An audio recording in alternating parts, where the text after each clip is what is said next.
Hey, thanks for joining us today on the Transit Unplugged podcast, the world's leading transit executive podcast where we interview the top leaders of transit agencies around the world. I'm host and producer Paul Comfort. We're now in our 7th season, and I recently got to visit Vienna, Austria. Vienna. You know, the place where waltzes and beautiful music. Well, and they've got also, if you didn't know this, literally the best tasting tap water in the world. It's amazing. They didn't put bottles of water in my hotel room. They're like, no, just drink it out of the tap, man. You'll see what we mean. And they weren't kidding. I looked it up afterwards. But they've also got one of the world's greatest public transportation systems. It's called the Wiener Linien transit system. We spent a whole day with the leaders of the transit system touring them. We went underground where they're building a brand new subway station, got to ride their 6th largest tram network in the world. And I had the honor and pleasure to spend some time with the CEO, Alexandra Reinagl, in her office there in Vienna. And she shared with me on this podcast, you'll hear all about the transit agency, how transit's really done differently in Europe and in cities like Vienna, how important a role it plays in the lives of everyone there, how so many people ride the system. Out of a city of around 2 million people, more than half ride the system on a regular basis, and it continues to grow. They continue to invest in it. It's phenomenal. And we also filmed this episode of Transit Unplugged TV there in Vienna, and you'll get to see it all. Plus, a ride on the overnight train, the OBB Nightjet train will take you inside the World Passenger Festival and the book signing I did there and some of the great folks we got to speak there with, and then an all-around tour of this amazing city, its food, its fun, its culture, and its music, its water, and its amazing transit system. Plus some fun guests show up. Make sure you go to YouTube and watch the video version of this podcast that shows you what you're going to hear about right now from the CEO of the transit system in Vienna, Austria, Alexandra Reinagl. Great to have with us today. I'm actually in her office right now. My new friend, who is Alexandra Reinagl, who is the CEO of Wiener Linien Transit in the city of Vienna, Austria, which I love. Thanks for doing this. Thank you for coming. Thank you for loving us and for all the compliments. And thank you for spelling my name correctly. Yeah. Well, we've been here a couple days, and already I'm very impressed with everything I've seen. I go all over the world. I see transit systems everywhere. You guys do it right. Yeah, thank you. But the reason is because I'm in a city which always has a very strong commitment to the public transport system. In this city of 2 million people, the Wiener Linien public transport system accounts for about 32% of the trips in the city. 1.2 million people ride their public transit system every day. How do they do that? Everyone in Vienna is within 300 meters or a 2 to 4 minute walk of a transit stop. With transit so close by, with bus, tram, or subway, it's easy to get around on foot, bike, or scooter, not to mention their buses that come every 2 to 3 minutes. Across the city, they have 30 tram lines, 130 bus lines, 5 subway lines, and a 6th subway line currently under construction that I got to visit while filming Transit Unplugged TV there. The full network is served by nearly 9,000 employees who keep those multiple modes of transit moving. The city's historic commitment to public transit has translated into Vienna being chosen as the most livable city in the world for, get it, 10 times. Once you are in a car, it's very difficult to bring the people out again. So maybe this is one of the secrets. Another one is that we have a 2 to 3 minutes interval in peak hours. Oh, the buses are coming every 2 minutes? Very regularly. Okay. So, and we have a reliable system. We saw that during the pandemic. Yeah, car share, for example, they just went out of the city. So this was the reason why we said we already offered an additional service with rental bikes. But then we realized we must offer, for really seamless mobility chains, we must also offer cars and the usage of car. Okay. So, but shared cars, shared cars are much better than private owned cars. And we have now, at the moment, we have 100 cars in the city, e-cars, which you can share. It works via our app. So Wiener app, you have their information, real-time information. You can buy tickets. You have your annual pass in the app, and you can use the bikes and the cars. That's great. Tell us more about that annual pass. I think that's very interesting. You have one here in the city, and then you have one for the whole country called the climate ticket. Yes, can you tell us about both of those? Well, you can have all the public transport network in Vienna for €1 per day. and the whole network in Austria, so Austrian Federal Railway and all cities in Austria, for 1,092 euros. That's €3 a day. That's €3 a day. And if you are elderly or if you are under 26, it's 25% reduced. Very nice. Who pays the rest? The annual pass of Vienna is subsidized by the city of Vienna, and the climate ticket by the federal government of Austria. One thing I thought was interesting, somebody told me this, tell me if it's true, that they changed the name of the Ministry of Transport to the Ministry of Climate Protection. Yes, that's correct. That's pretty interesting. That's smart. The minister of this ministry is of the Green Party. So yes. And I think they have done a good job with the climate ticket, because we see also there an amazing increasing of riderships. Alexandra started her transit career in 2008 as the managing director of the Transport Association for Vienna and several surrounding areas. She became the chief financial officer at Wiener Linien in 2011 and the chief executive officer in 2022. Like all transit CEOs, she spends a lot of her time connecting with employees and staying in touch with stakeholders at the city government. I asked her about a day in the life as the CEO, besides just the usual meetings with stakeholders, and she said this about her staff. I love to visit my staff. So, we have a lot of sites outside, a lot of depots and workshops, and I love to go there and talk to our employees and look what they need and how they are feeling. So, because as a service provider, if you have a lucky staff, you have lucky customers. As I said before, Wiener Linien has almost 9,000 people at the agency, and it continues to grow. Like many agencies, she has a team of security staff in distinctive red jackets to help keep riders and operators safe. Alexandra went on to talk about her maintenance staff, who, in addition to keeping all the modern parts of the system running, have to keep portions that are over 100 years old in top condition. Now, keeping things in top condition means sometimes you have to disrupt service, right, for construction. But Wiener Linien takes a typically Viennese approach to signage, with signs that say, sorry, not sorry. Those are the messages they give about those disruptions. When you spoke the other night, you and I were both at the World Passenger Festival, and we were at a reception the other night, and you spoke. I love the picture you put up that said, sorry, not sorry, for your construction project. Tell us about that and what that means, and I think that's very interesting. I think people in America could learn from this. Oh, okay. Yes. Well, we have a major construction program. We set that up last year in consultation with the city of Vienna. And so we have very big construction sites every year, where not only we modernizing our network, but we also do a new surface then. Broader footpaths, bike lanes, hopefully mostly dedicated lanes for the public transport, and also one lane for the individual transport for the cars. And as you know, construction sites are not only pleasing, they trigger displeasure. So we had to found a communication line which touches emotions and not are only appealing the mind of people. And we are playing a little bit with our special kind of Vienna humor. We call that the Wiener Schmäh. And that means we say, well, stroking tracks is not enough any longer. We really have to build them. Or we are not running a petting zoo. We are running one of the best networks of the world. And that needs now a little bit help and support and renewing and modernizing. And the general claim is a little bit sorry, not sorry. Yeah, so you're basically, tell me if I'm saying this right, you're basically telling people, look, we're sorry we're disrupting your daily life by having construction here, but we're not sorry because we're making this better for you. That's correct. Yeah, that's wonderful. I think that's a great kind of little play on things and helps people remember, okay, yeah, I have, no pain, no gain. I got to have a little pain, yeah, but have a big gain. That's a good summary, but there is a lot of work behind it, because it's not only these claims. It's also, this is communication in general. But each site has a special communication than there. It's people who live there, the residents surround a construction site. they get certain, buddies, I would say, near the construction sites where they can have a daily communication with. So oh, really? They tell you what's going on, how long it will take, where the diversion is going. So which trips can you take for these weeks? Because we have disruptions and we have slow zones there.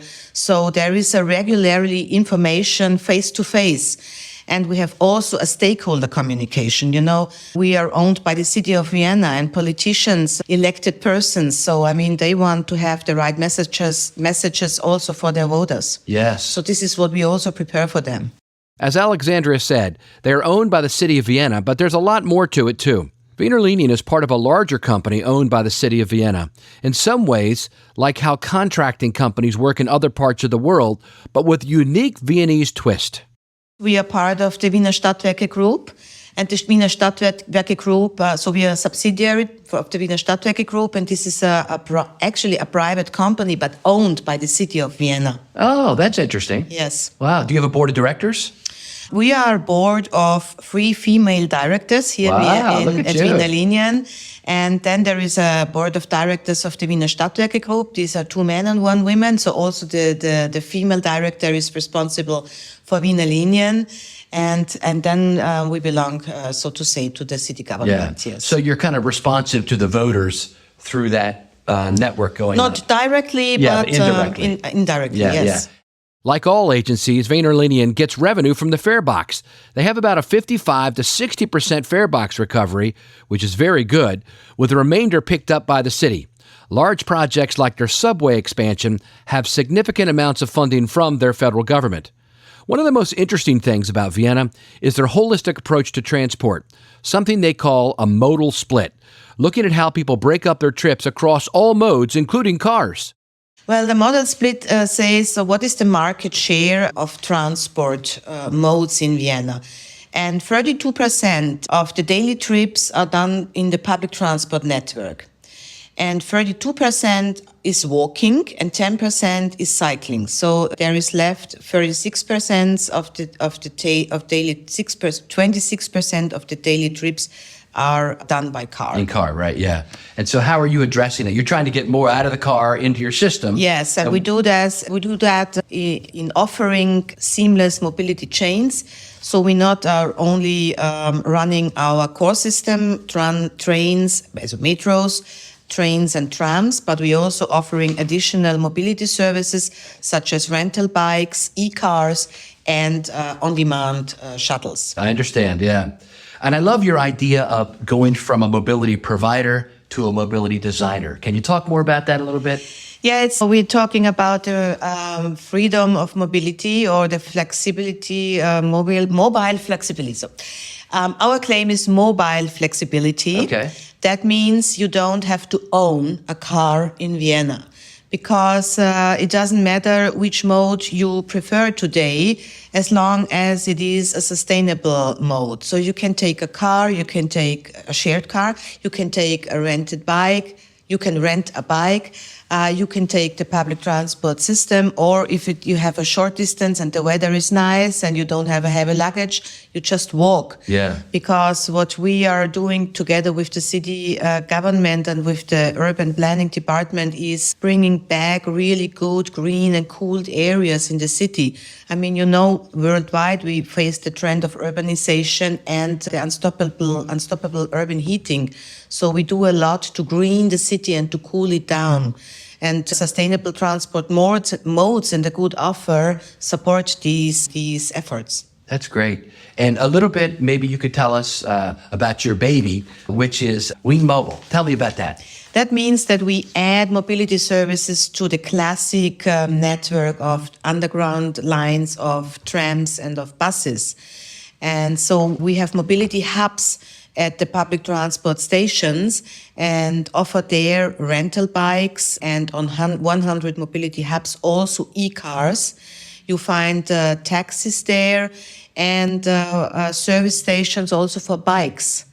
And what we are testing now is 2 on-demand shuttles at the suburbs of Vienna, where the population is not so dense. You have the houses, swimming pools, people with garages. And the stations are not in that dense range as in the city center. So you need different answers there and different offers there. And on-demand mobility is one of the answers. And in the future, I hope autonomous. Yes. Alexandra, you have a wonderful city. On the way in here today, we saw so many people on scooters, on bikes, walking. Of course, it's a beautiful day, but it's so much to enjoy here. Vienna is already one of the largest public transport networks in the world, and with the expansion of their subway and tram lines, it's only growing. Are you also going to be having some new tram lines, I understand, coming up? Yeah, you already have a pretty big network, right? Aren't you one of the top 10 in the world? Well, as I told you, we have 5 underground lines, and we are building actually the 6th one, right, and get there some connecting hubs with the existing system. So we are always planned a network, and we know since very long that we have to build the 6th underground line. Right. That's the reason why we already have a U6, but now building the U5. So then the network is closed. And we get 12 new subway stations, and they will provide faster connections and create space for 300 million more passengers per year. Wow. But we are also building new tram lines, and I'm very happy about this. We have currently the 6th biggest tram network in the world. That's amazing. I've been to, where did I go to? In Australia, Yarra Trams. Yeah, we're going to go back there this November. They have a pretty big one too. And your system here, we're going to ride it today. I can't wait. For those of you who are listening to the podcast, we're filming too today. And so you can listen to the podcast and then watch it all. You'll see it all on the upcoming September episode of Transit Unplugged. Like most places in the world, Vienna is working on decarbonizing their fleet. But Vienna's unique geography makes the battery electric or hydrogen fuel cell choice less either or and more yes and. Tell me about decarbonizing your bus fleet. Well, we have a philosophy of having 2 new technologies in our offer, because as we have a very dense range of stations and very short distances between the stations, and we have a hilly topography in our city, we talk about having a heavy traffic with stop and go movings. So covering or replacing our diesel bus fleet. So at the moment we have Euro 6 diesel buses, about 500. Okay. Replacing them only by electric buses won't be enough, because we would need so many buses and so many new depots and a lot of drivers more. That's not quite efficient. So we have divided Vienna into 2 parts. We have the northern part with the really long and heavy bus lines, and this will be run with hydrogen buses. Hydrogen, I love hydrogen. Yes, okay. Yeah. And we produce the hydrogen by ourselves, because as I told you, we are part of the Wiener Stadtwerke group. Our sister company is producing hydrogen and sells us this hydrogen. Wow, that's great. So vertically integrated. And it's green. It's completely green. It's a 100% green engine, green hydrogen. And the southern part of Vienna, there we have the competence center for electric buses. And this is so run by electric buses then. Currently, we are buying 60 electric buses. Okay. And 10 hydrogen buses, and preparing tenders for the next vehicles. How's the market for buses? In America, we don't have enough manufacturers anymore. So there's long lines. Sometimes it takes 2 or 3 years to get a bus. Are you having that trouble here in Europe? Yes, we are facing a similar situation. It's very difficult to get the supply at the right moment. So yes, we are waiting actually for the electric buses. I mean, they are delivered, but not in the promised way. Yeah? Right. I always like to wrap up these conversations asking folks about their vision for the future of mobility. Alexandra paints a picture, a dream of what she hopes Vienna will be like in a few short years. Give us some final closing thoughts for those around the world. The show is heard in 100 countries. What do you see as the future of mobility in Vienna and for the world? The future of mobility is that, as I said, we are mobility designers run by trusted brands under the responsibility of public transport operators. And people don't have to think about and don't have to take care about weather conditions or personal conditions because they have a broad range of sustainable mobility offers near their residence. We don't see an enemy in the car, but maybe we see an enemy in the private-owned car. So there are needs for car usage. We know that. And you have then to have a car nearby you if you need one, but it must be a shared car. So I love to talk in pictures. So I always say when you live at the city center, and we still have some crowded streets there, and we have one which is called the belt. It's a belt around the city center. And the picture of the future, which I like to draw, is you open the window because you have an apartment there. And when you open the window today, you hear a lot of noise. Imagine you open the window in about 5 years and you're not sure if the window is open because you hear nothing. Yeah, because you have underground trains, you have the few cars you have there are electro-engine driven. You have pedestrian down there and a good and clean air.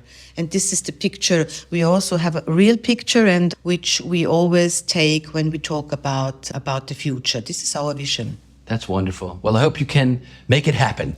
Me too. Yeah. Thank you so much for being with us today and for being so welcoming. We look forward to touring your whole system today and we'll bring it to the world after. Thank you for your interest. That's great.